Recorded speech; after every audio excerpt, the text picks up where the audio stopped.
సుమన్ టీవీలో మీ business promotions కోసం ఈ కింది నెంబర్ను సంప్రదించగలరు. మన ఈ మధ్య రీసెంట్గా రిలీజ్ అయిన రాధికా శరత్ కుమార్ గారి తాయి కిలవి సినిమా నిజంగా ఎంత ప్రభంజనం సృష్టించిందో చూసాం. అయితే ఆ సినిమా క్లైమాక్స్ ఉంటుంది, ఒక 5-6 నిమిషాల ఒక సన్నివేశం. ఆ చెప్పే సన్నివేశంలో మహిళా స్వాతంత్ర్యం గురించి, ఆర్థిక స్వేచ్ఛ గురించి చక్కగా చెప్తారు సార్.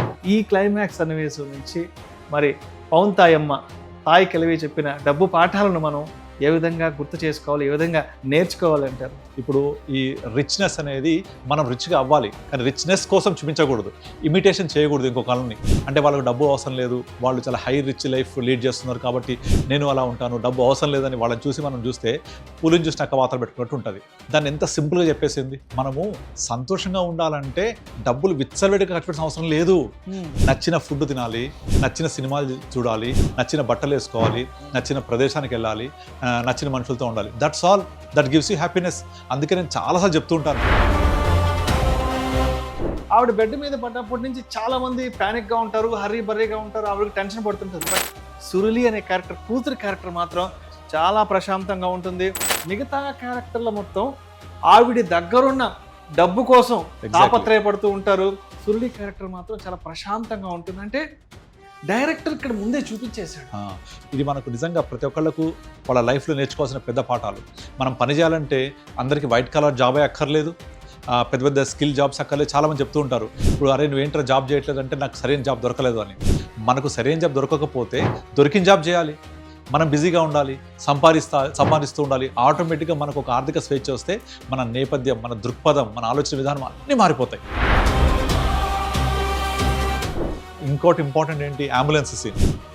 అంబులెన్స్ కాడ అక్కడ వాళ్ళ మూడో కొడుకు మన సెల్వా, వాడికి కనువిప్పు కలిగే ప్రదేశం అది. అక్కడ అంబులెన్స్ సీన్లో ఆ అంబులెన్స్ డ్రైవర్ చెప్తుంటాడు, ప్రపంచంలో డబ్బు లేక పిల్లల్ని చంపిన తల్లిదండ్రులు మనం చూడం, కానీ అదే తల్లిదండ్రులని పిల్లలు చూసుకున్న సందర్భాలు చాలా తక్కువ కనపడుతుంటాయి మనకు. వాళ్లకు ఒక ఆర్థిక స్వేచ్ఛ ఉండి, వాళ్ళ చేతి నిండా డబ్బులు ఉండి, ఎవరి మీద డిపెండ్ అవ్వకపోతే అలాంటి కర్మ పట్టదు కదా వాళ్ళకు. అందుకే ఇన్సూరెన్స్ కనుక ఉంటే అలా జరిగేది కాదు కదా. సో మనకు ఖచ్చితంగా హెల్త్ ఇన్సూరెన్స్ ఉండాలి, అలాగే ఒక ఆర్థిక స్వేచ్ఛ ఉండాలి అంటే చేతి నిండా డబ్బులు ఉండాలి. సినిమా బిగినింగ్లో ఒకళ్ళ ఇంటికి వెళ్తుంది దుడ్డు వసూలు చేయడానికి, వడ్డీ. ఆ ఇంట్లోకి వెళ్తున్నప్పుడు బయట వాళ్ళ అత్త ఒక చిన్న సట్టిలో గంజి తింటూ ఉంటుంది.